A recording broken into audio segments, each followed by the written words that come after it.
எல்லாருக்கும் வணக்கம். மீண்டும் மெய்ப்பொருள் காண்க தளத்திற்கு எல்லாரையும் நான் வரவேற்கிறேங்க. இன்னைக்கு ஒரு சில டெவலப்மெண்ட்ஸ், அப்டேட்ஸ், கொஸ்டின்ஸ் எல்லாம் இருக்கு. இதெல்லாம் பார்க்கறதுக்கு முன்னாடி சர்வதேச சந்தையை பார்ப்போம் இல்லையா? நேத்து யுஎஸ் மார்க்கெட் வந்து ஹாலிடேங்க. டியூ டு பிரசிடென்ட்ஸ் டே. இந்த பிரசிடென்ட்ஸ் டே அப்படின்றது என்னன்னா, ஒவ்வொரு வருஷமும் வருங்க. பிப்ரவரி மாசம் 3வது வாரம் திங்கட்கிழமை ஹாலிடேவா இருக்குவாங்க. அதாங்க நேத்து யுஎஸ் மார்க்கெட் லீவு. அடுத்து இந்த ட்ரம்ப் டேரிஃப் ட்ரேட் எல்லாம் பத்தி பேசிட்டு இருக்கோம் இல்லையா? இந்தியாவுடைய நிலைன்னு எடுத்துக்கிட்டோம்னா ஜனவரியை பொறுத்த வரைக்கும் எக்ஸ்போர்ட்ஸ் வந்து குறைஞ்சிருக்குங்க. கிட்டத்தட்ட 2.38% குறைஞ்சிருக்கு போன வருஷம் ஜனவரியை கம்பேர் பண்றப்ப. இம்போர்ட்ஸ் அப்படின்னு பார்த்தீங்கன்னா 10.28% ஏறி இருக்குங்க. என்னென்னலாம் நம்ம வந்து இம்போர்ட்ஸ் அதிகமாக பண்ணியிருக்கோம்னா electronic goods, gold, metal, chemical. So gold imports okay, நிறைய கன்சப்ஷன் இருக்கு. கிட்டத்தட்ட 800 டன்னுக்கு மேலே நம்ம போன வருஷம் கன்சியூம் பண்ணியிருந்தோம். பட் கெமிக்கல்ஸ், மெட்டல்ஸ் நம்ம வந்து கவனிக்கணுங்க. கெமிக்கல்ஸ் உள்ள வருது, தென் மெட்டல்ஸ் உள்ள வர்றது டாடா கெமிக்கல்ஸ், டாடா மெட்டல்ஸ். இது ரெண்டுக்குமே ப்ரெஷர்ல இருக்கிறதுக்கு முக்கியமான காரணம் என்ன அப்படின்றத புரிஞ்சுக்கணும். தென் எலக்ட்ரானிக் ஐட்டம்ஸ் எப்பொழுதும் போல உள்ள வரும். ட்ரேட் டிவிசிட் பார்த்தோம்னா ஜனவரி 2024 கம்பேர் பண்றப்ப 2025ல வைடன் ஆயிருக்கு. இப்போதைக்கு $22.9 பில்லியன் இருக்குங்க. இது ஜனவரி 2024 எடுத்துக்கிட்டோம்னா 16.5 சம்திங் தான் இருந்திருக்கு. ஸோ ட்ரேட் டிபிசிட் வைடன் ஆயிருக்கு அப்படின்னா என்ன அர்த்தம்னா எக்ஸ்போர்ட்ஸ் வந்து கம்மியா இருக்கு, இம்போர்ட்ஸ் வந்து அதிகமா இருக்கு அப்படின்னு அர்த்தங்க. இந்த ட்ரேட் டிபிசிட் வைடன் ஆகுறதுனால என்ன ஆகும், இம்போர்ட்ஸ் வந்து கூடுறதுனால என்ன ஆகும் அப்படின்னா இந்த அமெரிக்க டாலருக்கு நிகரான இந்திய ரூபாயோட மதிப்பு நம்ம பார்த்துட்டே இருக்கோம் இல்லையா, அது வந்து தொடர்ந்து சரியுங்க. ஸோ 86.5ல பார்த்தோம், 86.73ல பார்த்தோம், இன்னைக்கு 86.93 வந்துருச்சுங்க ஒரு யூஎஸ் டாலர். அடுத்து பிரெண்ட் க்ரூடுன்னு எடுத்துக்கிட்டோம்னா இன்னைக்கு ஒரு பேரல் 159 லிட்டர் 75.38 யூஎஸ் டாலரா இருக்கு.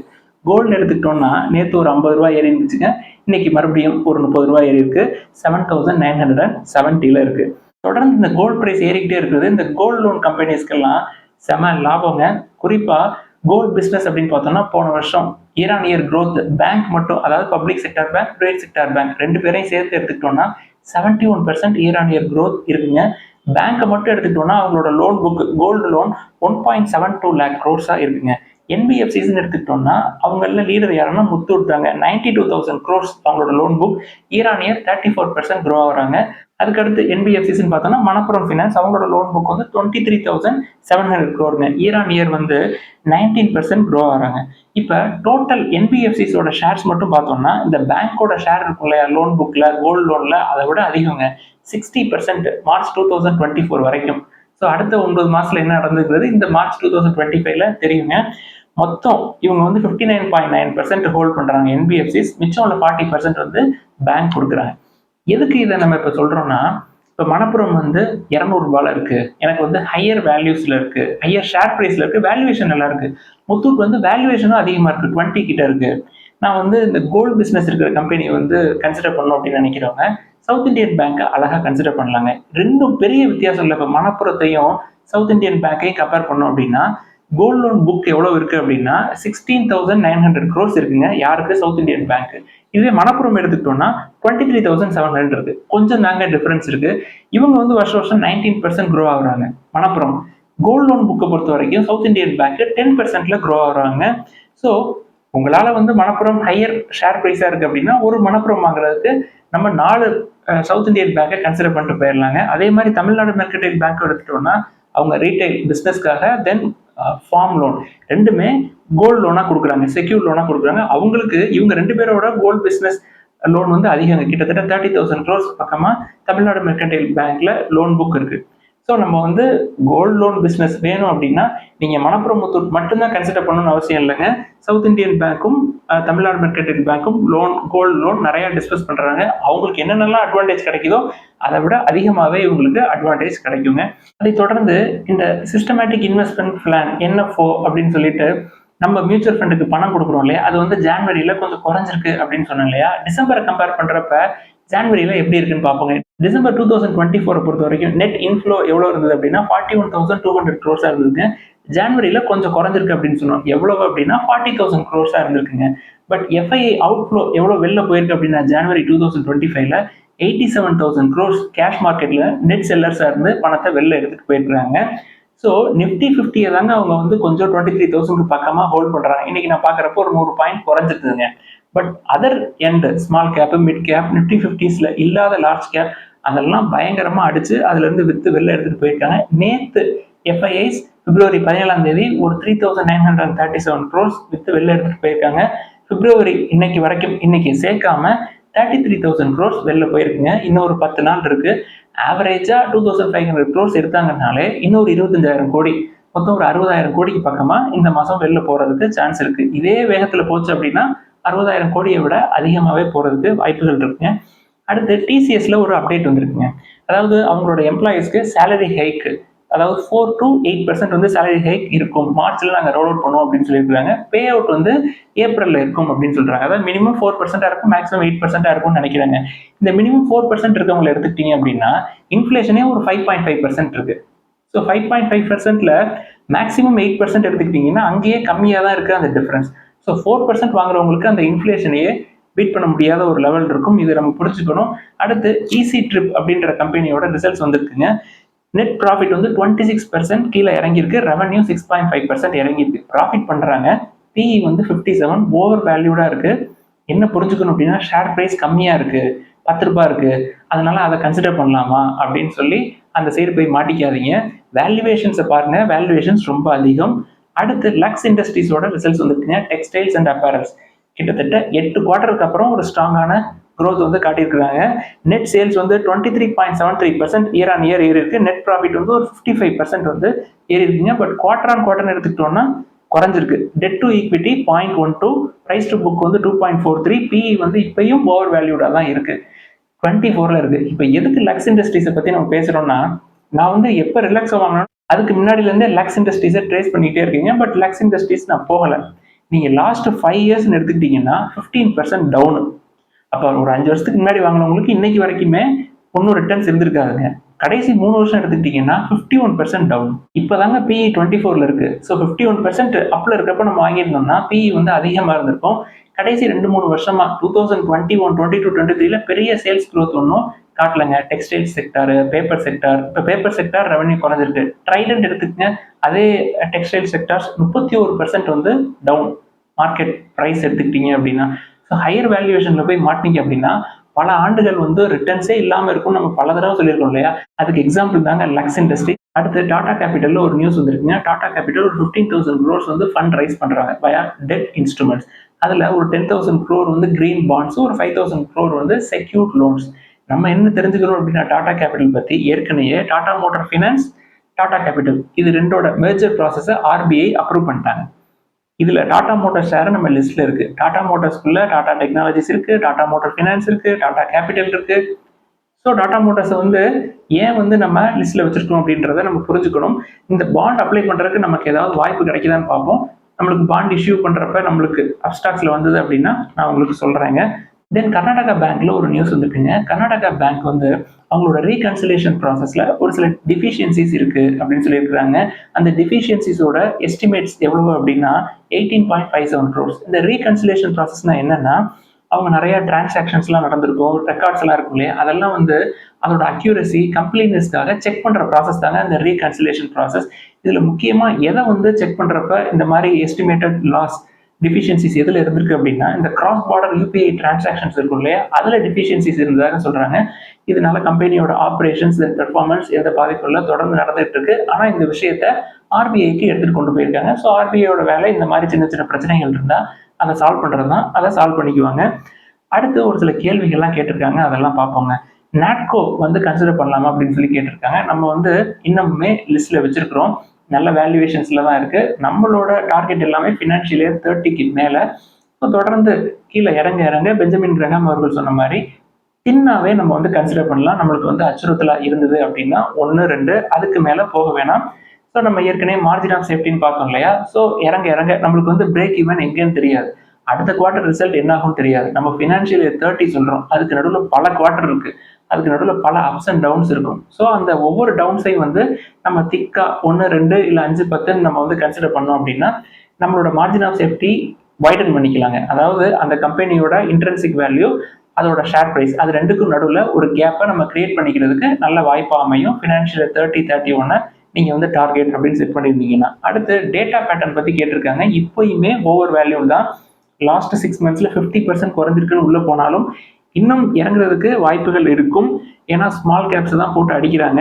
1 இயர்ல 30% வந்து டவுனு. ஹையர் வேல்யூவேஷன் சைடு போகாதீங்க. அடுத்து இந்த நிப்பான் கோல்டு ETF இருக்கே சார், அதை கன்சிடர் பண்ணலாமா அப்படின்னு சொல்லி கேட்டிருக்கிறீங்க. Nippon gold, ICICI gold, Tata gold, Kotak gold, HDFC gold, then Zerodha கோல்டுன்னு கூட இருக்குங்க. எந்த கோல்டு வேணாலும் நீங்க ETF கன்சிடர் பண்ணலாங்க. எந்த தப்பும் இல்லை, எந்த பிரச்சனையும் இல்லை. எல்லாமே செபியோட ரெஜிஸ்டர் பண்ணியிருப்பாங்க.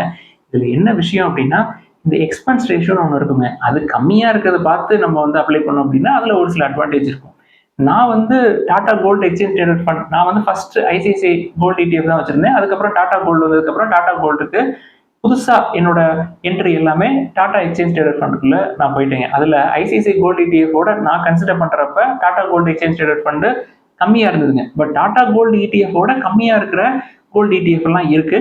அதனால இதைத்தான் பண்ணணும் அதைத்தான் பண்ணணும்னு அவசியம் கிடையாது. கோல்டை கன்சிடர் பண்றது நல்லது, அவ்வளவுதான். அடுத்து MOFSL அந்த கம்பெனியை பத்தி கேட்டிருக்காங்க. PE வந்து 11 தான் இருக்கு. நான் பெரும்பாலும் இந்த full time brokerage listed companies இருக்கு இல்லையா, அந்த சைடு வந்து நான் போறதே இல்லைங்க. நான் வந்து இப்போ அப்ஸ்டாக் ஐசிஐசிஐ டைரக்ட் வச்சிருக்கேன்னா நான் நீண்ட காலமா அப்ஸ்டாக்ஸ் தான் வச்சுட்டு இருக்கேன். இப்போ மேடம் வந்ததுக்கு அப்புறம் மேடம் ஐசிஐசியில் ஒர்க் பண்றாங்க, அதனால நம்ம வந்து ஐசிஐசியில் வச்சிருக்கோங்க. இல்லாட்டி நான் வந்து அந்த சைடு போயிருக்கவே மாட்டேன். அவங்க எப்பொழுதும் NFO வந்திருக்கு அப்படின்னு சொல்லி போடுங்க அப்படின்னு சொல்லுவாங்க. அடுத்து மியூச்சுவல் ஃபண்ட் புதுசாக வந்திருக்கு, இல்லை அந்த ஸ்டாக் ஐசிஐசி ரெக்கமெண்ட் பண்ணியிருக்காங்க, அதெல்லாம் பண்ணுங்கன்னு சொல்லுவாங்க. நான் பெரும்பாலும் அவங்க சொல்றத இந்த விஷயத்துல காதில் வாங்குறதே இல்லை. இல்லை சரி சரின்னு சொல்லிட்டு அப்படியே காத்துல விட்டுருவேன். அவங்களுக்கும் தெரியும் நான் இதெல்லாம் பண்ண மாட்டேன் அப்படின்னு சொல்லிட்டு. யாருக்கு அது நல்ல விஷயம் அப்படின்னா, இந்த ஃபுல் டைம் brokerage கம்பெனிஸ் வந்து ஏஜ் வந்து 50க்கு மேலே இருப்பாங்க, இல்லை 58ல ரிட்டர்ன் ஆனதுக்கப்புறம் இன்வெஸ்ட்மெண்ட்லாம் அப்படியே ஸ்டார்ட் பண்ணுவாங்க. அப்போ வந்து இன்பர்சனாக அவங்களுக்கு எல்லாம் வந்து கைடன்ஸ் தேவைங்க. அதனால தான் நம்ம வந்து இப்போதைக்கு அவங்கள வந்து ரெக்கமெண்ட் பண்றோம். இந்த மாதிரி ஃபுல் டைம் brokerage போய் கன்சல்ட் பண்ணிட்டு நம்ம வந்து பண்றது நல்லது. 45, 55 பிளஸ்ல இருக்கிறவங்களுக்கு. இந்த 18 வயசு 20 வயசு இருக்கிற என்னோட ஸ்டூடெண்ட்ஸ்க்கு எல்லாம் அந்த சைடு போனாங்கன்னா நானே ஒத்துக்க மாட்டேங்க. நீ என்ன இப்பதானே உள்ள வர்ற, படிச்சு தெரிஞ்சுக்கோ, கொஞ்சம் கொஞ்சமா வாங்கு, அடி வாங்கு, தப்பா வாங்கிட்டீங்கன்னா திருத்திக்க அப்படின்னு சொல்றதுங்க. ஸோ இந்த மாதிரி கம்பெனிஸை நான் வந்து என்ட்ரி ஆகிறதே இல்லை ஸ்டாக்கை பொறுத்த வரைக்கும். ஸோ 30-35 வரைக்குமே இருக்கவங்க எல்லாமே படித்து தெரிஞ்சுக்கலாங்க. அதுக்கு ஒரு நாளைக்கு கொஞ்ச நேரம் ஒதுக்குறதுல தப்பு இல்லை. அதனாலவே நான் இந்த மாதிரி ஸ்டாக்ஸ் பக்கத்து போகிறதில்ல. இப்போ ஐசிஐசிஐ செக்யூரிட்டிஸ் லிஸ்டட் கம்பெனி இருக்கு, தென் MOFSL இருக்கு. அவங்க நிறைய ப்ராடக்ட்ஸ் அது கூட பண்ணுறாங்க, இன்சூரன்ஸ் பண்ணுறாங்க, தென் வெல்த் மேனேஜ்மெண்ட், தென் போர்ட்ஃபோலியோ மேனேஜ்மெண்ட் சர்வீசஸ், இது மாதிரி நிறையா பண்ணுறாங்க. இருந்தாலும் நான் வந்து அந்த சைடு போகிறதில்லை. அடுத்து தேஜாஸ் நெட்வொர்க் பற்றி கேட்டிருக்கிறாங்க. PE வந்து 20, ப்ரைஸ் டு புக் 3.64 இருக்கு. டாடா பேக்டு கம்பெனியா இருந்தாலும் கூட இந்த டெலிகம்யூனிகேஷன் சர்வீசஸ், தென் டவர் பிஸ்னஸ், தென் கம்யூனிகேஷன் எக்யூப்மெண்ட்ஸ் பிஸ்னஸ் பண்றாங்க இல்லையா, அந்த சைடு நானும் எப்பொழுதுமே போறதே இல்லை. அதுல வந்து கண்ட்ரிஸா செலவு அதிகம் அந்த கம்பெனிக்கு. இதுக்கு டெட் டு ஈக்விட்டி 0.55 இருக்கு. இருந்தாலும் டாடா குரூப் கம்பெனி டெட்டை பத்தி கவலைப்பட தேவையில்லை அப்படின்னாலும் கூட நம்ம வந்து அந்த சைடு நான் போக மாட்டேன். எடுத்துக்காட்டா இப்ப இன்னொரு 2 வருஷம் கழிச்சு ஏர் இந்தியா வருதுன்னு வச்சுக்கோங்களேன், அதுக்குள்ளேயும் அப்போ நம்ம ரெண்டையுமே போகவே மாட்டோங்க. டெலிகம்யூனிகேஷன் சைடு போக மாட்டோம், தென் இந்த இந்தியன் ஆயில், IOCL, BPCL அங்கிட்டும் போக மாட்டோம். தென் ஏர் பிஸ்னஸ் இருக்குல்ல, ஏர் டிரான்ஸ்போர்ட் பிஸ்னஸ்குள்ளேயும் நம்ம வந்து போகிறதே இல்லைங்க. ஏர் டிரான்ஸ்போர்ட் பிஸ்னஸ் பற்றி இங்கே பெஞ்சமின் கிரஹாம் அவர்களே சொல்லிட்டாரு கிட்டத்தட்ட ஒரு 50 ஆண்டுகளுக்கு முன்னாடியே. அதில் என்ன, ஏன் வந்து அதை தொடர்ந்து லாஸ் பண்ணுறாங்க அப்படின்னு சொல்லிட்டு. அடுத்து MRF அப்படின்ற கம்பெனியை பற்றி கேட்டிருக்காங்க. ஒரு ஷேர் ப்ரைஸே வந்து 1,10,000 ரூபா இருக்குங்க. நம்ம மொத்தமே ஒரு வருஷத்துக்கு மொத்தமாக சேர்த்தே நம்ம 1-2 கம்மியாக தாங்க வாங்குவோம். ஸோ உங்களுக்கு அந்த ஷேர் வாங்குறதுக்கு அஃபோர்டபுளாக இருக்குது அப்படின்னா அதையும் வந்து மினிஸ்கூல் குவான்டிட்டிஸில் கன்சிடர் பண்ணலாம். இப்போ US மாதிரி கண்ட்ரீஸில் நம்ம வந்து ஃப்ராக்ஷன்ஸ் ஆஃப் ஷேர்ஸ் வந்து வாங்கலாங்க. பட் இங்கே அதுக்கு ப்ரொவிஷன் இல்லை. பட் என்னை பொறுத்த வரைக்கும் நம்மள மாதிரி சின்ன சின்ன ரீட்டைல் இன்வெஸ்டர்ஸ் அங்கே மாதிரி ஹை ஷேர் வேல்யூ இருக்கிற பக்கட்டும் போகிறது வந்து எனக்கு, ஏன்னா ஒரு பெரிய தொகையை கொண்டு போய் அதில் போடுறப்ப அதுக்கு ஈக்குவலண்ட்டாக மற்ற ஷேர்ஸ்ல எல்லாம் நம்ம டைவர்சிஃபை பண்ணணும்.